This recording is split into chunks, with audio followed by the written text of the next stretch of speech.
Well, welcome to the Janelle King Show. I am Janelle King, and this is Extra 106.3. If you are listening on the radio, then you're probably listening on a Saturday or a Sunday morning. But if you were on YouTube, welcome, welcome, welcome. You get all the visuals, and you are so in just in a perfect position to be able to meet our guests today. This is a part of our candidate series. We are doing candidate conversations, which are more like candid conversations. And so we are going to have a great conversation with our Cobb County Sheriff candidate, Mr. Ricci Mason. So Ricci, welcome to the show. Hey, thank you so much. Thanks for inviting me. Well, thank goodness neither one of us are in technology. So that gets a little tricky. But so happy. So happy. We're a little flawed in this technique. I know. Well, welcome. So I like to start our conversations getting to know the person. I feel like typically when it comes to candidates or politics in general, we hear about platform items. We hear about what you're running for and how you feel and what you think about political issues, but we never know who the person is. So who is Ricci Mason? Who's Little Ricci? I want to know. Little Ricci. No pun intended. Funny. Well, Little Ricci. That's awesome. But anyway, Little Ricci was born and raised in Pittsburgh to a single mother, two siblings. It was very tough growing up. The lifestyle was challenging. I'm sure a lot of people can relate to that. Single parenting is quite a common occurrence anymore now, but back then it wasn't. So my mother was a single mom, three kids, age ranges within 3 years. So we all grew up together. My oldest brother is 3 years older than me. My next brother was 11 months older than me. He passed away about a year and a half. But the thing is, we were tight. We were tight kids. You'd think like, what do they call it? Irish twins. Yeah. So we were all in that group of Irish twins. We all worked and played together so well. So anyway, yeah, we did typical growing up in elementary school, middle school, high school. At high school, my senior year, I was intrigued to sign on the dotted line. So I went in the Marine Corps in my senior year. I signed up in February my senior year, went into the Marine Corps that September.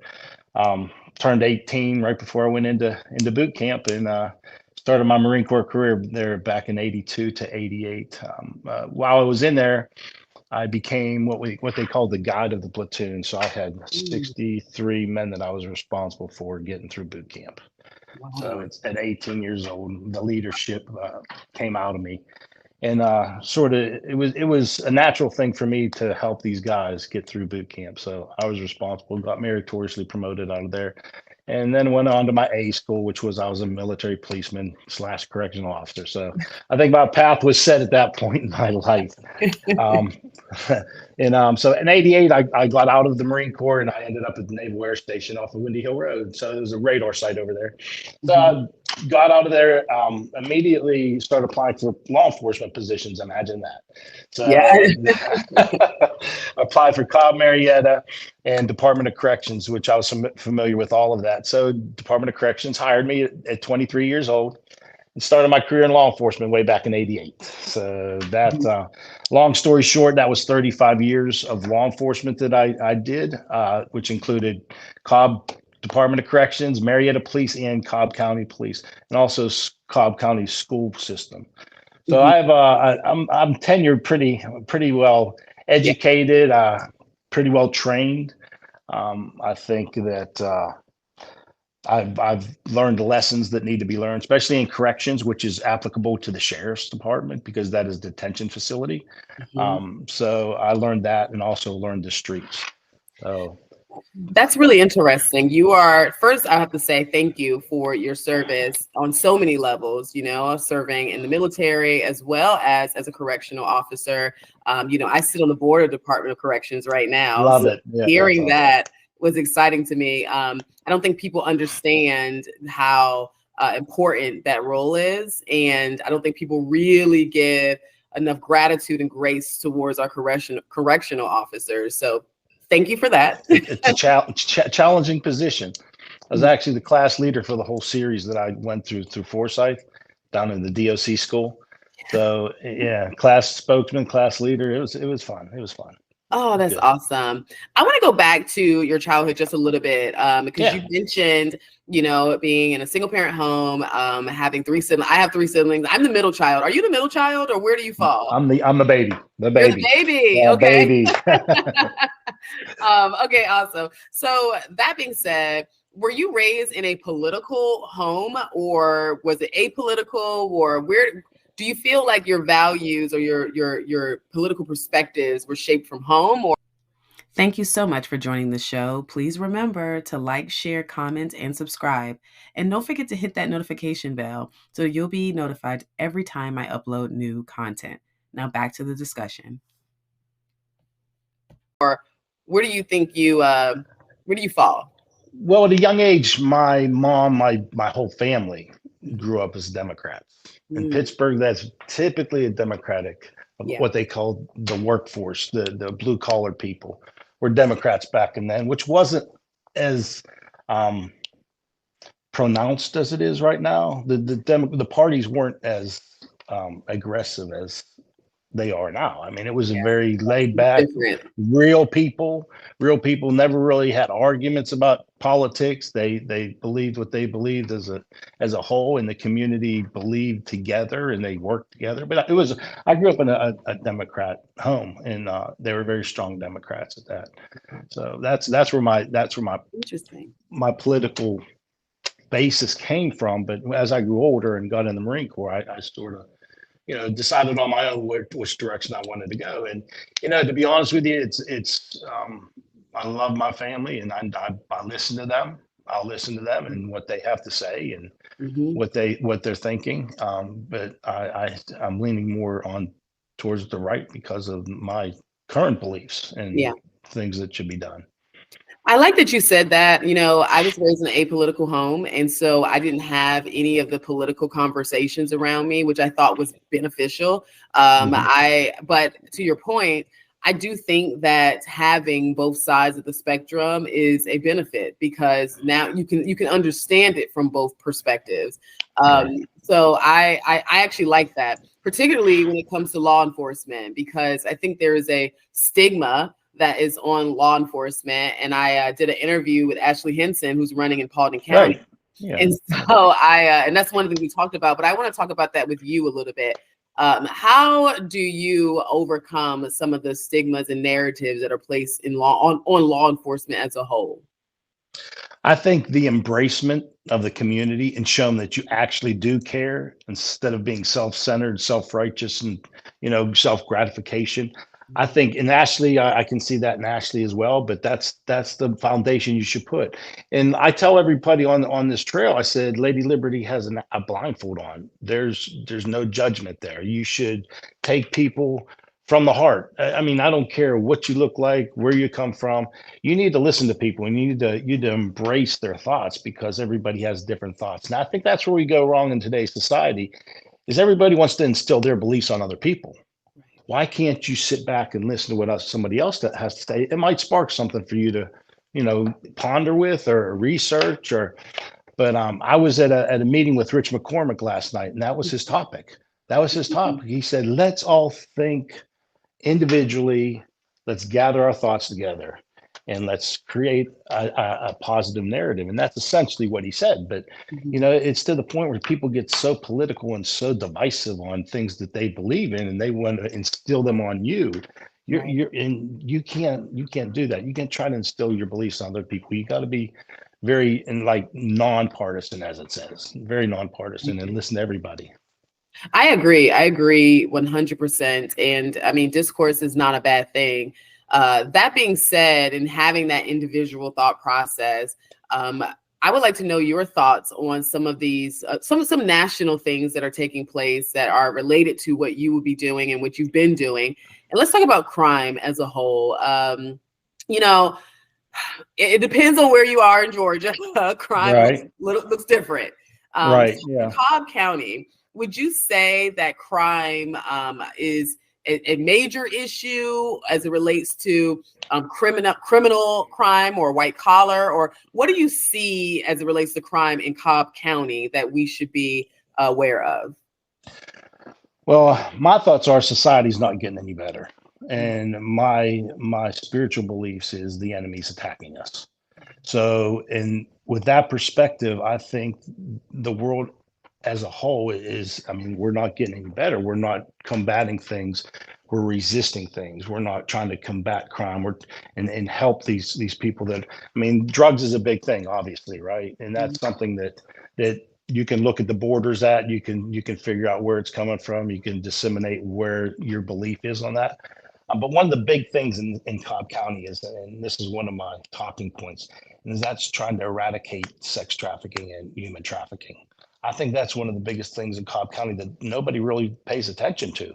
But when I was working the beat, there was times that it was well known that the hub, one of the biggest hubs in Georgia, Metro Atlanta, is between Delk Road and Windy Hill Road. That corridor through there was a terrible, terrible sex trafficking. There was a lot of prostitution, a lot of it was just absurd. It was so blatant, and you'd see guys with their girls on the street corner, and that's it was just rampant. But you know what? You deal with all kinds of different crimes. There's so many different avenues you can go down. The sex, you can get the the drugs, you get the DEA involved. You can get some federal agencies involved. The prostitution, you can create a task force, which is one of my goals, is to create this task force and pull these girls off the street and put them in. There's ministries out there that will realign these girls and put them back into society. And my pastor's one of them. He was on the board for one of those.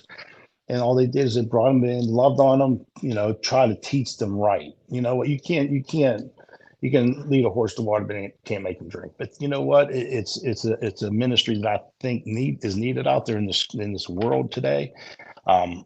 Crime is rampant. It's rampant, and it's not getting any better. Biblically, you look at it and you look in Revelations, it's getting bad. So we got, as humans, we got to pray about it. We got to get into society and try to help these people as human to human.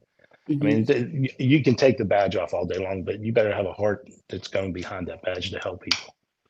One of the things that I liked about your perspective, and for those who are watching or listening, I moderated a forum, and it was a really, really good forum. And there were some things that you said that really stood out to me. And I like that I felt like you had solutions.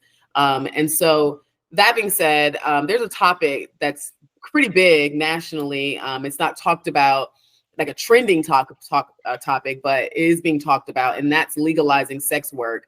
When it comes to sex trafficking and having what your knowledge and skills around that, do you think legalizing sex work is something that will reduce sex trafficking because now we have a way to kind of track it, or do you think you'll see a rise of it, or what are your thoughts on the potentially legalizing sex work?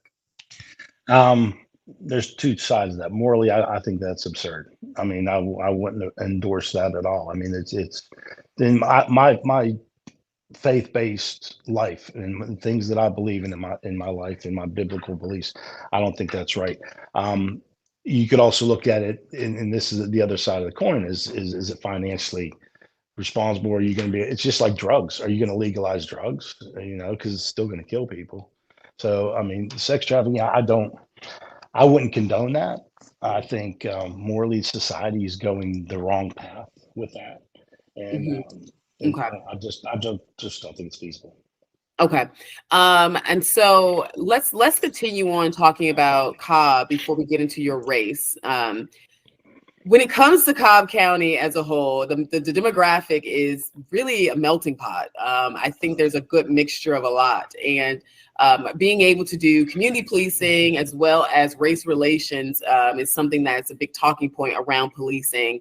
What are your thoughts on policing as it relates to working in different demographic areas with different concerns and priorities? How do you balance it all out? I think the race relations is a big topic. I've worked Mableton. When I was on motorcycles, I worked Mableton. And I'll give you a little story. I worked that quite a bit because I thought there was an outreach there that I needed to do. So, as a matter of fact, there's one guy that I stopped. It was a funny guy. I stopped this guy and wrote him a warning or ticket or something like that. And he's like, "Officer Mason, what's up?" And so when I walked up to his car, there's bullet holes all the way down the side of it. And he's like, today I hear he tells officer, "Hey, how's Officer Mason doing?" But it's creating relationships with people. I mean, if you show people that they care about you and you're on the same team, you want to, help them any way you can. I mean, there's a lot of money out there that you can levy towards helping the less fortunate. And I think that's a very important thing. Once you start showing you care about them, it doesn't matter what race you are. It doesn't matter what nationality you are. It's about caring for your community and gathering them together as a whole and just loving on them. I mean, that's the bottom line. I actually have faith that as a society, we will overcome some of these challenges, because at the end of it all, whenever you are in an accident or you're harmed or someone breaks into your home or anything, you're calling the police, no matter what your race is. And I don't think you care what the police officer looks like, as long as they show up. And I think we need to keep that as the main thing. Okay, so let's talk about your race. I am extremely fascinated about sheriff races, because I don't think a lot of people understand or know what you do as a sheriff, other than just enforcing the law. There's so many other community aspects, like you said, the community policing. But what are your top priorities as a sheriff? What are you going to go in there day one and start tackling? Well, there's several different things that I want to lead into. One of it is obviously the immigration problem. I mean, and if anybody's familiar out there, Governor Kemp just signed the House Bill 1105, which it relates to immigration and the requirements of police officers and sheriff and deputy. You're required to report any criminal, illegal into the system and return it into the immigration, along with the 287G, which is sort of like a parallel. So we're looking at a federal statute, and we're looking at a state bill law that's going to parallel the immigration problem. And we're just got to see how that ties into how they tie in together so closely, because then we're gonna have that aspect covered. That's one of the biggest ones. In the interior of the sheriff's office, there's a lot of manpower issues there, like the jail. The jail has manpower issues, and I think at the forum I spoke about that, and we're talking about how there aren't enough deputies serving the jail. There is a manpower shortage, which creates situations with the inmates as well, which potentially puts them in a lockdown situation. And this is one of the things I talked about at the forum. When you get these people and then you arrest them, you take them to intake.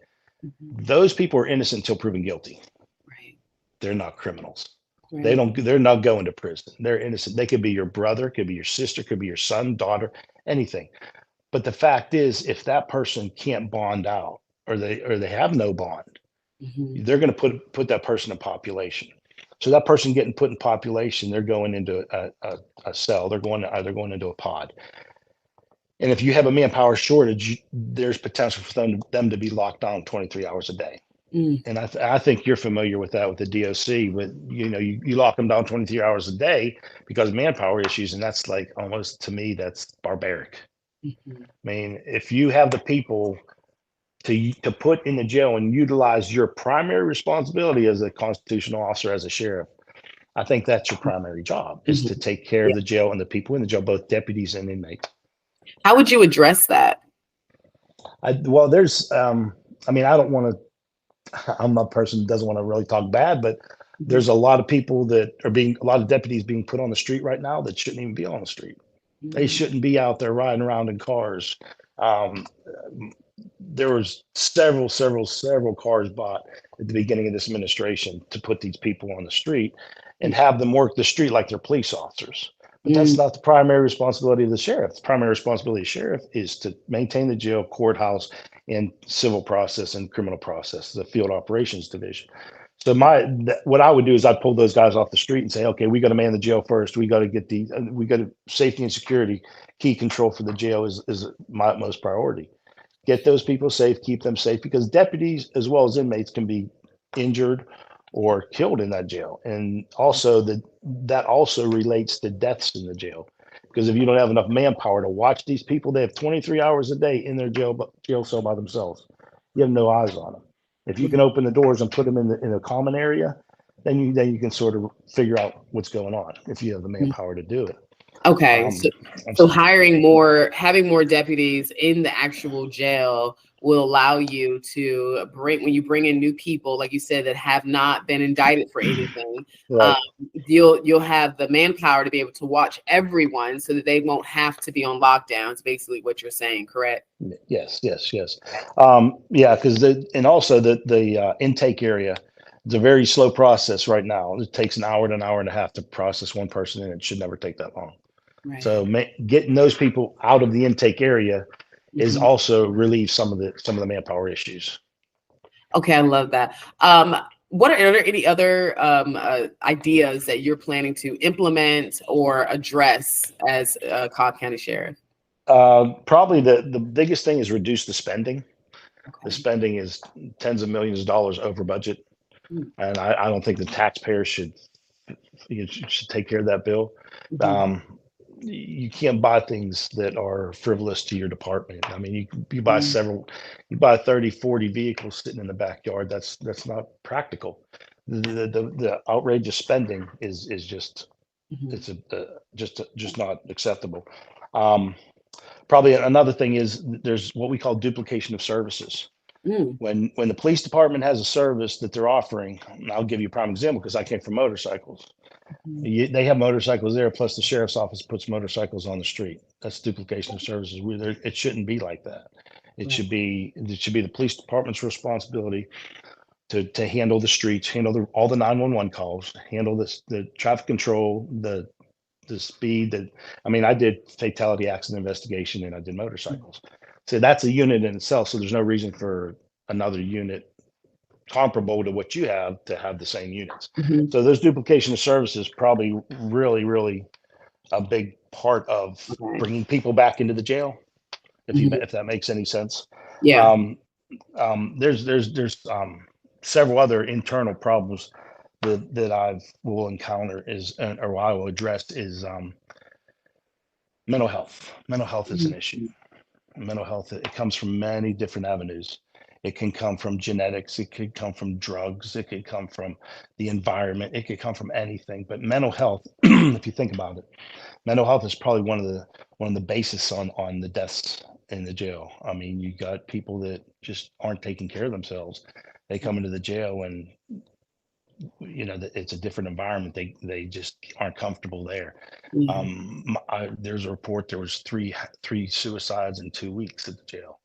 That doesn't make sense. Doesn't make sense to me. So the monitoring of the inmates, which if you bring more deputies in, you can monitor more inmates. So that's probably one of the big topics. I mean, because these people won't fend for themselves. You got to stand in the gap for them.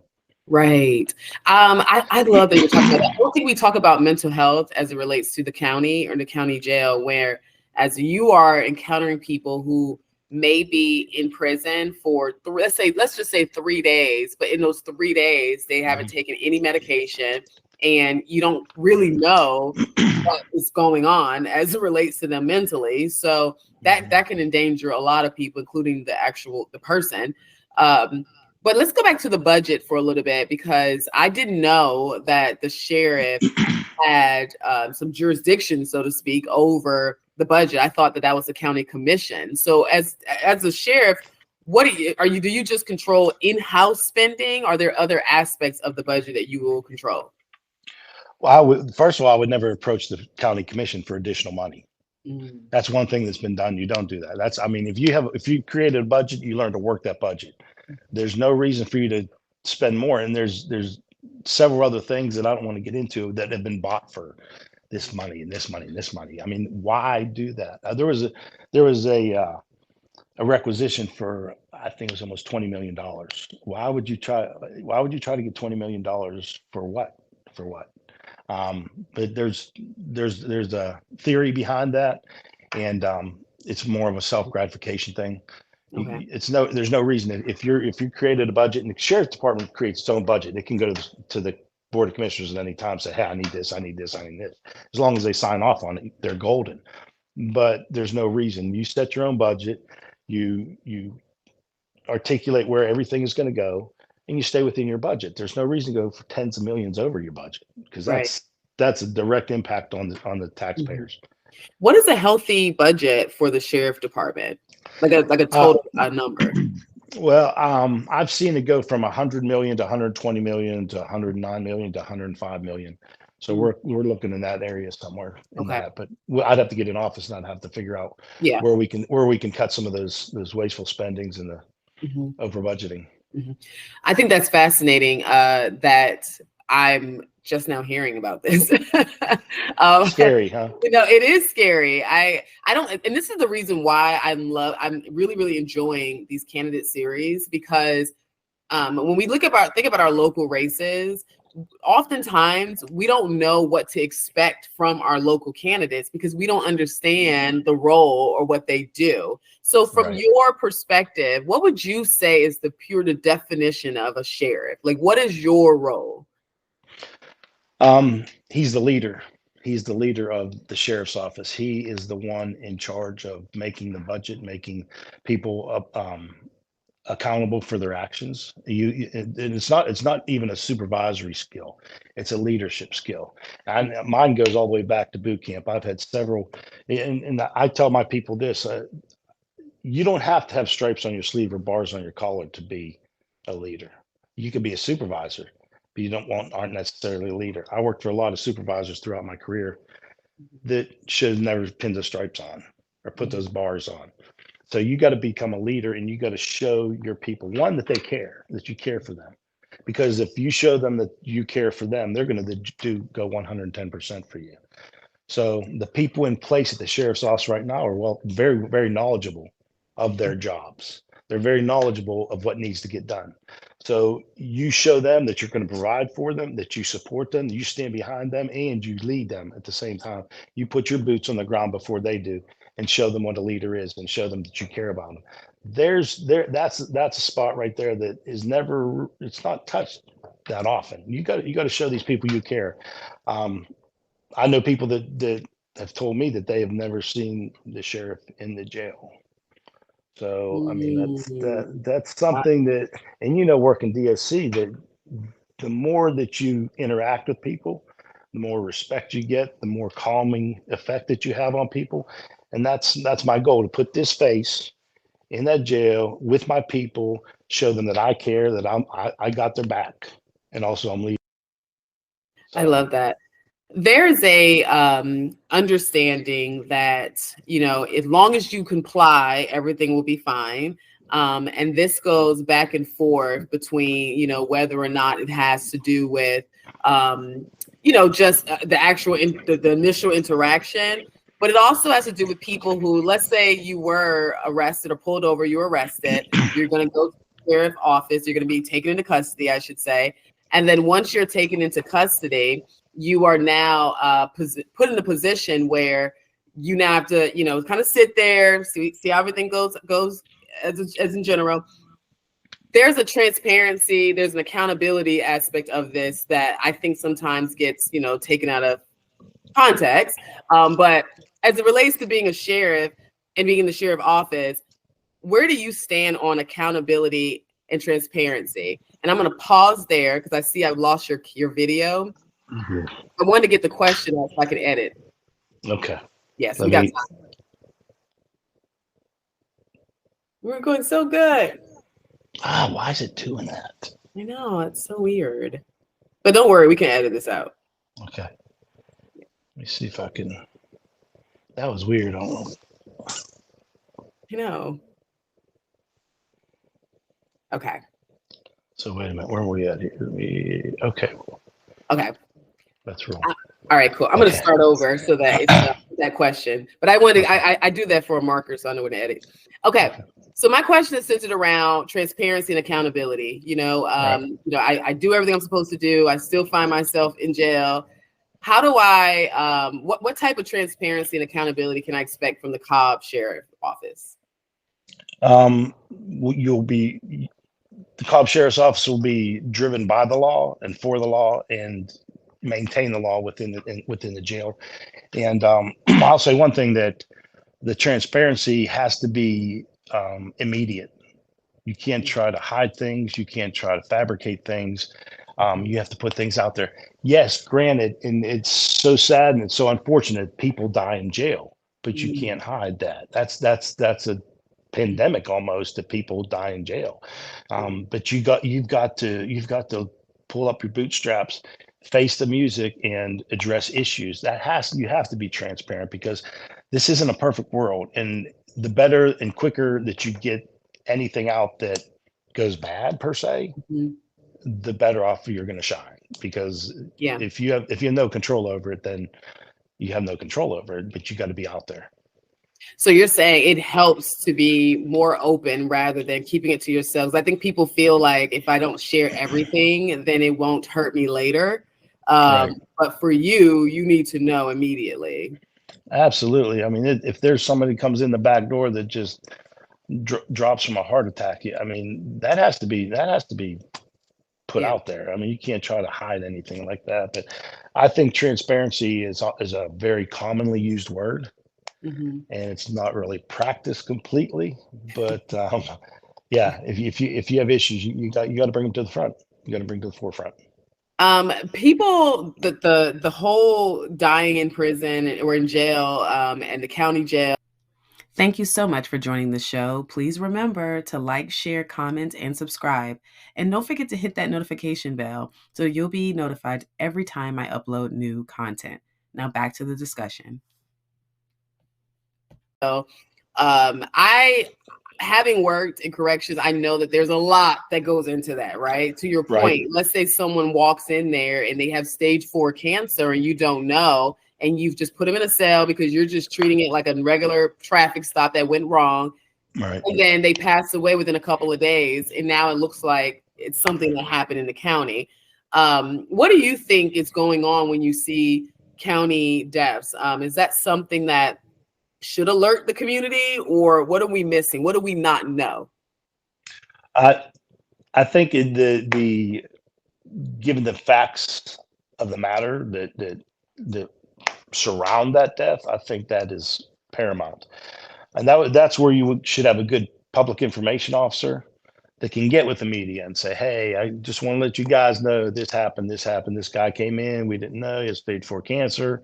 He passed away in a cell. Okay, case closed." And also you got to implement other agencies like the medical examiner, even the state GBI if you have to. But I mean, you got to be able to encompass everything and give the citizens peace about your decision and how the outcome of that actual case comes from. So Mhm. I think that part of transparency is probably paramount to ease the citizens' minds.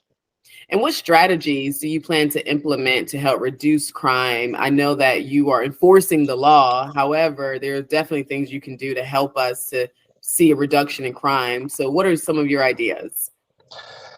Well, keeping in mind that the primary responsibility of the sheriff is the jail, the courthouse, and the civil papers and field operations stuff.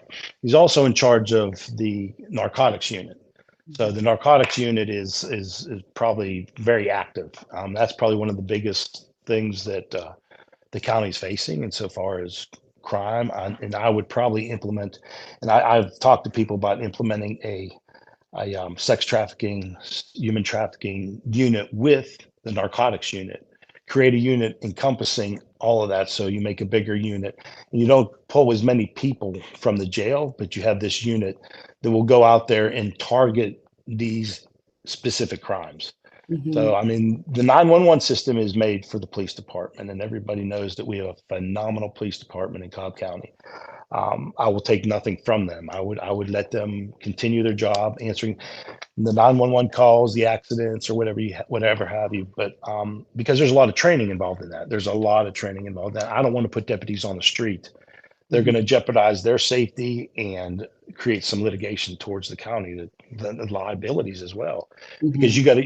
you got to be knowledgeable of all the laws and the any type of action that you take or any type of response that you give on any type of call. You got to be knowledgeable about that. So I Mhm. give the police department that part of crime fighting, it per se. If you want to law enforcement, um, I would be Yeah. directly in touch with the chief and the director and Mhm. offer my services if anything has to be done above and beyond what they have to do on the streets. Mhm. But I also think that you have to encompass and keep close to what you're responsible for, which Yeah. is the jail. So, Recidivism is a major topic as as it relates to state mhm. prisons and going to Right. prison. So as a county, because most cases you have individuals for short periods of time in most cases, right? Right. So how do you impact recidivism, which basically means just, ways in which you can help prevent this person from being a repeated offender and continuing to see them over and over again, for those who don't know what recidivism means. But how do Yeah. you combat recidivism from the county, on the county level? Well, they had in place when I was back working DOC. They had a adult education system. Mhm. So giving these people a motive to live, motive to strive and thrive in life, you put education under them, you give them a trade, you give something like that. But I think the basis is if you give them acknowledge them that they are somebody and they can get their GED and they can create some type of job experience. And that's what was so beautiful when I worked in DOC is we had work details, and these guys they were white uniforms, blue stripes down them, but they were very proud of what they did. Mhm. So, and there's a lot of on the job training that went along with that. So I'm thinking if you can get these people that, like you said, recidivism is big, but if you can give these people a little bit of acknowledgement, give them a little bit of education towards something that they might strive for in life outside of the walls. That would probably be the biggest thing if we could get an adult education system interacting with the jail, with the prisoners. Okay, last question on this. I think we've dived deep into your race. So last question on this is, what are you hearing on the trail as you're talking to people? What are their main concerns as it relates to the sheriff department? To be honest with you, I'll give you the two top ones. Mhm. What are you going to do about immigration? That's one of the big ones. And a lot of people are aware of this wasteful spending in the sheriff's office. Mm.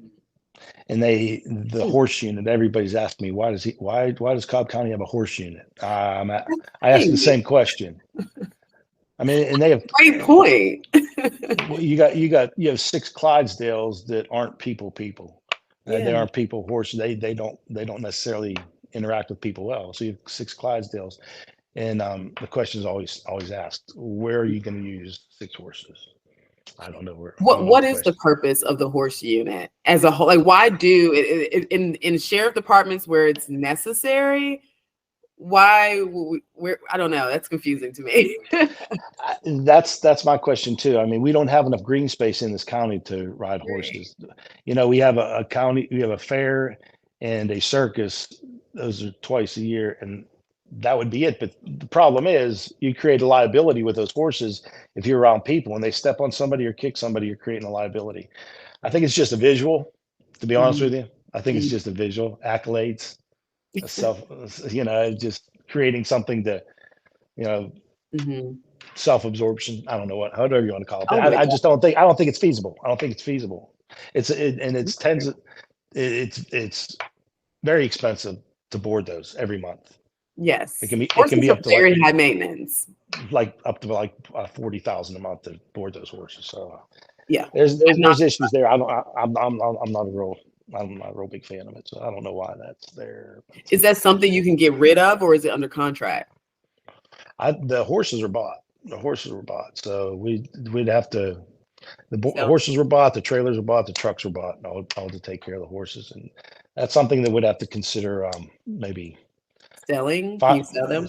finding another agency that might use them. Okay. Okay. Are these horses specially trained to work with law enforcement on kind of like canines, or are they just trained in order to be able to utilize them as something to ride? Just, I think it's a showpiece. Wow. That's really interesting. Okay, yeah. Yeah. I've seen them, but I've never really thought about the use in that this is taxpayers' money, and horses are expensive. The maintenance is extremely expensive. Oh, the horses aren't that expensive themselves, but the maintenance coming along with them, the stable time is terrible. So that's yeah. You put them in a stable. You got 6 big Clydesdale horses in the stable. You tell me how much that's going to cost a month.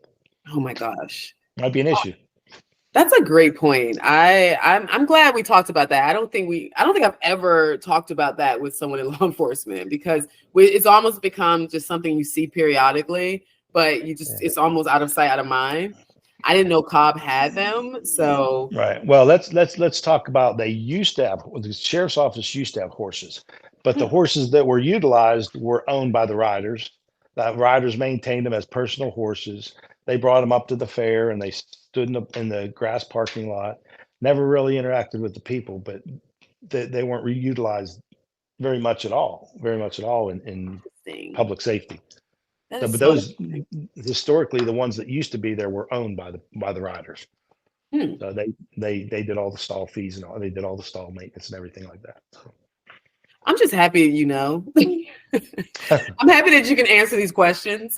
Number of people who run for office and can't answer, go into the weeds, it's just baffling to me. But, okay, so this is a fun segment of Would You Rather. Although I always ask not to provide an explanation for your answer, sometimes I can't help it.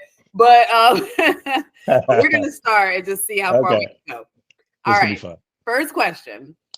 Would you rather have the ability, let me start over. Would you rather have the ability to always speak your mind without political correctness or social awareness? It's just whatever comes to your mind, or never speak again? I'm always comes from here to there all the time. Okay. I'm the same way. Sometimes it gets in trouble. Me too. Would you rather live without internet for a year or without a phone for a year? Internet, definitely. I have to call my mom. She's in Pittsburgh. Okay. All right. Got to talk to mom. Would you rather be able to control fire or water? That's interesting. I don't like fire. I don't like fire. Fire. I praise firefighters because I just can't get it out. I tell them all the time, I'd rather get shot at than go in a burning building. I'd rather control. Yeah, so you'd rather control water. Yes, absolutely. Yeah. Okay. To your point. So my husband Kelvin, he's a fan of firefighters. That's like his thing ever since a little boy, and it's for that reason. He was just like, anybody who will run into a flame is just the coolest people ever. Okay. Yeah. Would you rather always be 10 minutes late or always 20 minutes early? And this is if neither one of them was a problem for anybody. It's just a personal choice that you would rather have. 20 minutes early. My wife's a stickler about that. So we're good. All right. Would you rather have the power of super strength or super speed? Super strength, because I'm not a small guy. I've worked out all my life, so I'd rather do the strength. I always think that officers or people in law enforcement is going to say speed because of running, but you don't have to chase anybody. So I'm sure. No, that's what we have dogs for, right? I have a Belgium at home, so okay. I have a Belgium at home. That's my boy.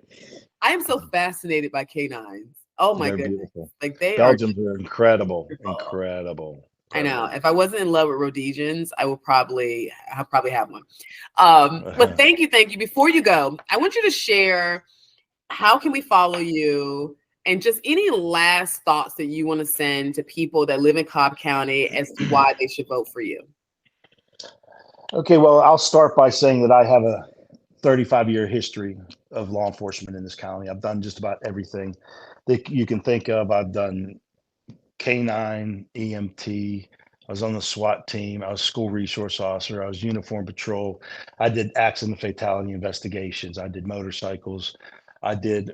Currently, I'm the director of safety and security at a Christian school and church.